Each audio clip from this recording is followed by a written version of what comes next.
All right, welcome to the deep dive. Today we're taking on a challenge, even for us, deciphering the intricate rhymes of Canibus in his track, Poet Laureate II. Oh, wow. You know, Canibus for his complex wordplay and layered meanings. Yeah. And the song is no exception. Right. We've got the YouTube transcript of the lyrics in front of us. Okay. And trust me, you're going to want to buckle up for this one. So what immediately struck me is how Canibus establishes this unique persona right from the get-go. Yeah. He's not just boasting about the usual rapper tropes, he's flexing his intellectual prowess. He even flips the concept of writer's block, Wow. claiming it's not a lack of ideas, but an overabundance Interesting. that fuels him. Yeah, I noticed that too. Yeah. It's like he's setting the stage for a battle of wits. Right. Not just another rap song. Yeah. And then there's that line, impressions and memories, the first time they seen an inventor will mention me. Yeah. It's bold. Absolutely. Almost like he's placing himself Okay. among the greats, the innovators. That's a great example of how he uses metaphor to elevate himself. Yeah. He's not just a rapper. Right. He's an inventor, a visionary shaping the future of hip-hop. And notice how he extends that metaphor, talking about life could travel in multiples of seed. Right. He's suggesting his rhymes are like seeds of thought spreading his influence Right. far and wide. Okay, so he's making a statement about his impact, Yeah. his legacy right from the start. Uh-huh.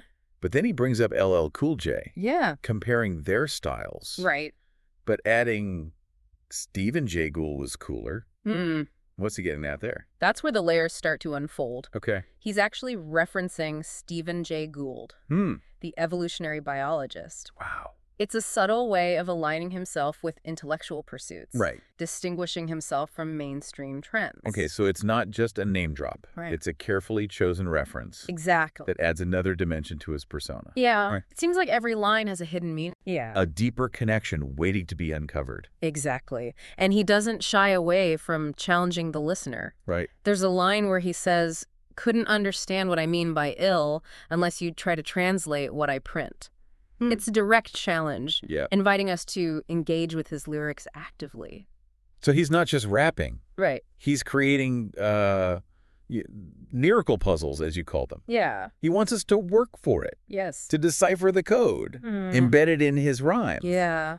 But how do we even begin to unpack all of this? Well, we need to pay attention to the patterns, the recurring themes, the way he connects seemingly disparate ideas. For example, he mentions the Sloan Digital Sky Survey in one line, and then references the philosophy of David Hume later on. Whoa, he's dropping science and philosophy references in his rap. Exactly. That's not something you hear every day. He's weaving together complex scientific and philosophical concepts, pushing the boundaries of what rap can be. It's almost like he's creating his own language, a blend of street slang and academic jargon. He is, and that's part of what makes him so fascinating. He's constantly pushing the listener, demanding that we rise to his level. Right, but it's not just about intellectual flexing, right? There's also this undercurrent of frustration. Yeah. This feeling of being misunderstood. Yeah. Like in the line, they claim the body of his work was the same thing as a priceless painting, never mattered to him. The art galleries hated him. Right, that's a key theme. Canibus clearly feels a tension between his artistic vision and the way he's perceived by the music industry. Right. He sees himself as creating priceless paintings, but the art galleries, the critics, and the industry establishment don't appreciate his work. So he's aware of his own brilliance, his unique talent, but feels like he's not getting the recognition that he deserves. Right. It's like he's trapped between his desire for success and his rejection of mainstream expectations. Exactly, and that tension plays out throughout the song. Right.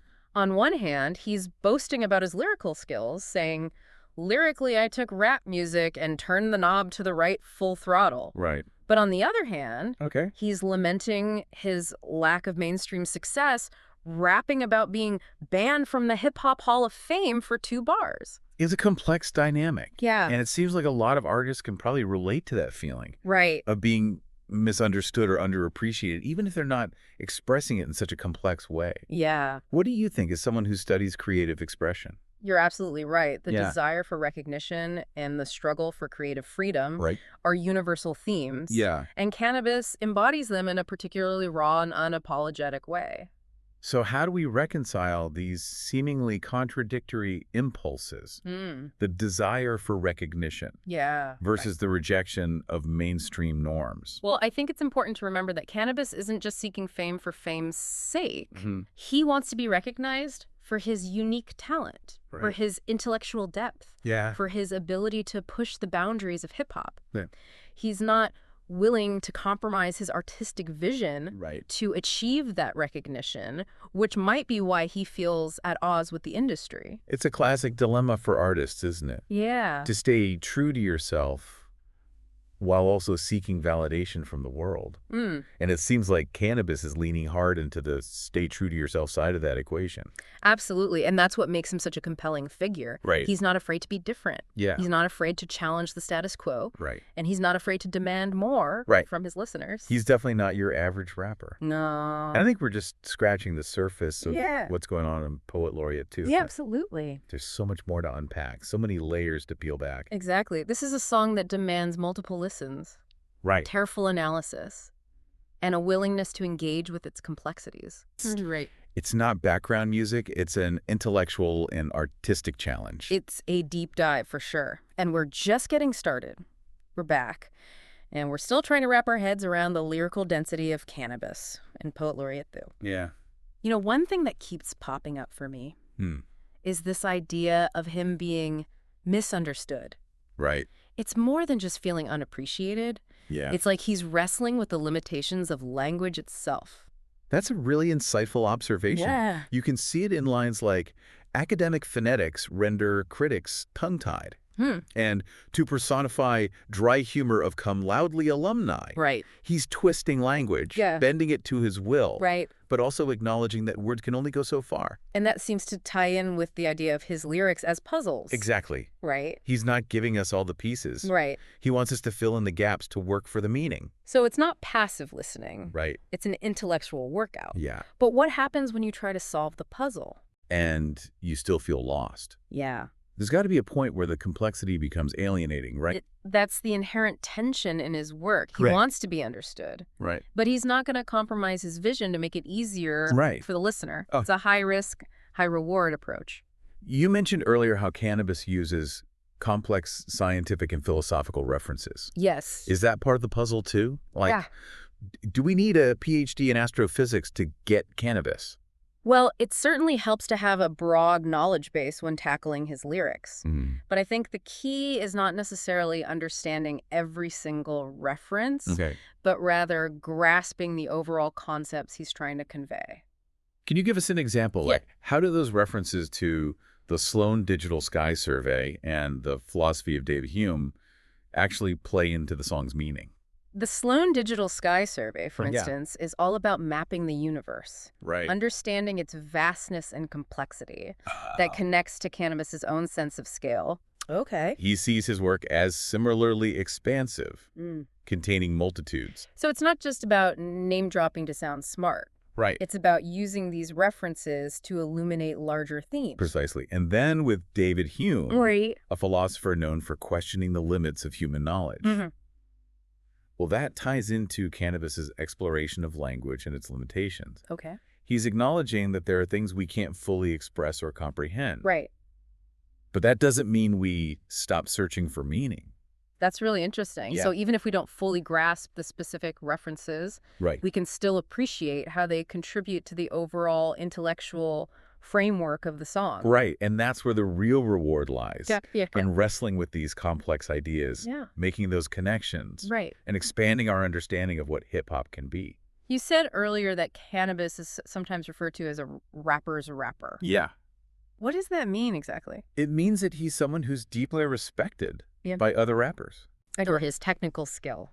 His intricate wordplay, his ability to push the boundaries of the craft. He may not have achieved mainstream superstardom, but his influence within the hip-hop community is undeniable. So he's more about pushing the art form forward than chasing commercial success. But there's still this underlying tension with the music industry, right? Absolutely. It's not like he's completely indifferent to fame. There's a line that captures this perfectly. He got banned from the Hip Hop Hall of Fame for 2 bars. There's a bitterness there. Yeah. A sense of being unjustly excluded from the mainstream narrative.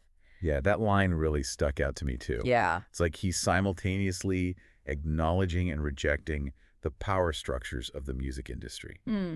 He wants to be recognized. Yeah. But on his own terms. And that's where his intellectualism becomes a form of resistance. He's not playing by the rules of commercial hip-hop. Okay. He's creating his own rules. His own language, his own world. He's demanding that the listener meet him halfway. Yeah. To step outside of their comfort zone and engage with something more challenging, more intellectually stimulating. Exactly. And that's what makes him such an important figure in hip-hop history.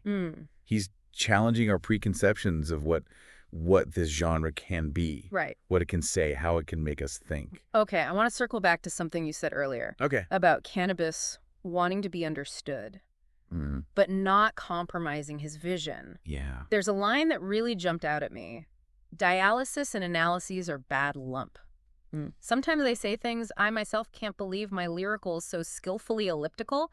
I can understand how it makes you miserable. Right. It's like he's acknowledging the difficulty of his work, even empathizing with the listener's struggle. That's a crucial point. Yeah. He's not oblivious to the fact that his style can be miserable for some listeners, Right. but he's also owning it, reveling in the complexity. Yeah. And challenging us to keep digging. It's like he's saying, if you're not up for the challenge, then move along. This isn't for you. But for those who are willing to put in the work, the rewards are immense. Exactly. It's like unlocking a secret code, discovering a hidden world within the lyrics. Yeah. And that sense of discovery can be incredibly rewarding. So for listeners who are intrigued by what we've been talking about today and want to explore Canibus further, where should they start? Well, his C radio show on Spotify is a great place to start. Okay. It's like a direct line into his creative process, his thoughts on music, and his philosophy on life. Okay. You'll get a much deeper understanding of who he is and what drives him. And I've heard great things about the RIPPERSUNITE YouTube channel. Absolutely. They do some really in-depth analysis of complex lyricism in hip-hop. They're a fantastic resource for anyone who wants to go beyond the surface level and really dive into the intricacies of rap as an art form. So you don't need a PhD to appreciate Canibus. Right. But you do need an open mind, a willingness to challenge yourself, and a love for wordplay and intellectual exploration. I couldn't have said it better myself. Yeah. Canibus is a reminder that hip-hop can be more than just beats and rhymes. Right. It can be a vehicle for profound ideas, social commentary, and artistic innovation. And that's what makes him such a compelling and enduring figure. Yeah. Even if he operates outside of the mainstream. Exactly. He's a true original, an artist who refuses to compromise his vision, and that's something to be admired, even if it makes us miserable at times. We're back.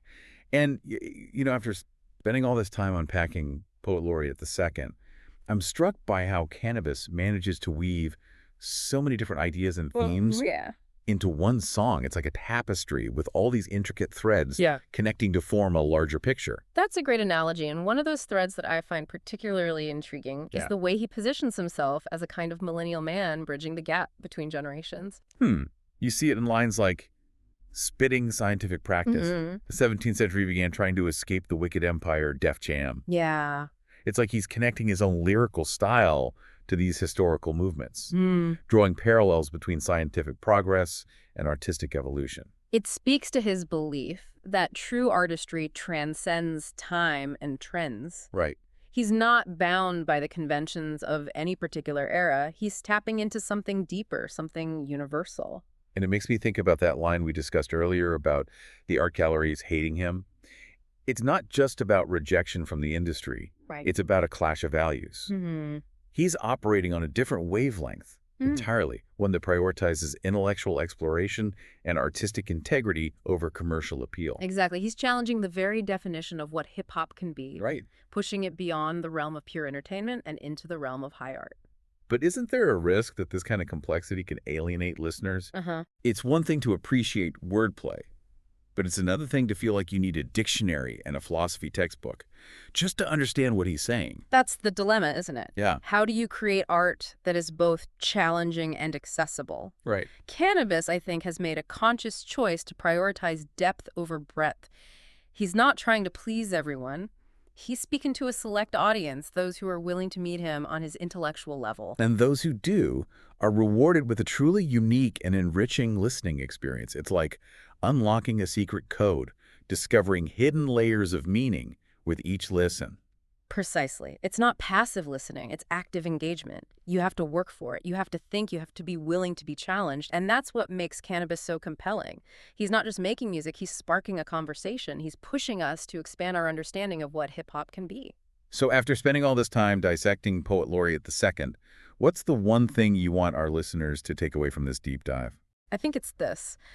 Canibus is a reminder that hip-hop is a multifaceted and evolving art form. It can be fun and catchy, but it can also be complex, challenging, and intellectually stimulating. It's about pushing boundaries, expanding our horizons, and challenging our preconceptions of what this genre can achieve. Exactly. And whether or not you personally enjoy Canibus' style, there's no denying his impact on the evolution of hip-hop. He's helped to elevate the conversation, to show that rap can be more than just entertainment. It can be a vehicle for profound thought and artistic expression. And that's something worth celebrating. So for those of you who are now ready to dive into the world of Canibus, where should you start?